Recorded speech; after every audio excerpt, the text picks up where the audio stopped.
Коми подошла к концу сельскохозяйственная микроперепись. В течение всего августа переписчикам было необходимо обойти и переписать более 67 тысяч хозяйств. Это и сельхозорганизации, фермерские хозяйства, и личные подворья, и даже дачные общества. Всего в республике работал 141 переписчик.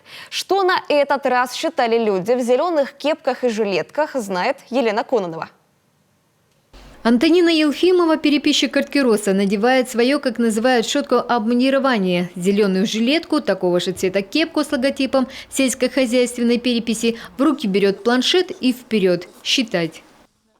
Бурлон, Валентиновна.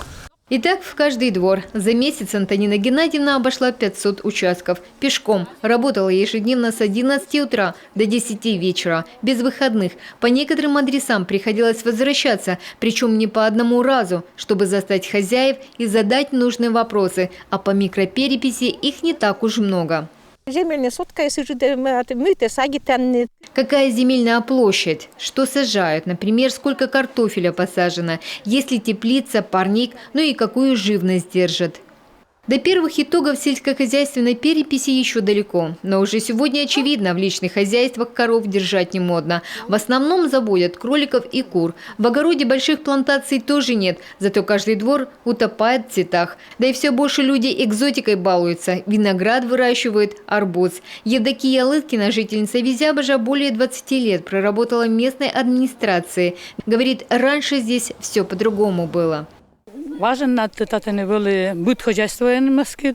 Раньше здесь в каждом хозяйстве корову держали, а сегодня ни одной. Да и участки люди уменьшили. Картофель стали меньше сажать, скотины-то нет. Старые люди ушли, а молодежь не хочет этим заниматься. Сотрудники Комистата напоминают, все собранные сведения строго конфиденциальны. Они ни в коем случае не будут переданы в какие-либо фискальные органы, как боятся этого некоторые люди, поэтому отказываются общаться с переписчиком. Но все же большинство сельчан человека с планшетом принимают с радушием. Даже селфи с ним делают для конкурса районной газеты. Все. По всей республике, кроме Воркуты, Инты и Вуктыла, посчитали не только личные подворья, но и фермерские хозяйства, сельхозорганизации и садоводческие общества. На сегодняшний день у нас переписано около 70 тысяч объектов. Это больше, чем по плану. По плану было 69 тысяч. Нашли мы много новых объектов. Но перепись показала, что растет количество заброшенных хозяйств, особенно в отдаленных населенных пунктах. Меньше стало и сельхозпредприятий. Если в 2016 году по итогам большой переписи их было 74, то на этот раз в микропереписи участвовало только 55. Кто-то закрылся, кто-то просто присоединился к другому предприятию.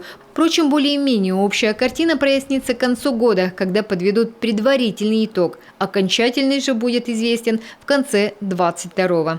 Елена Кононова, Олег Юшков, телеканал Юрган, Карткиросский район.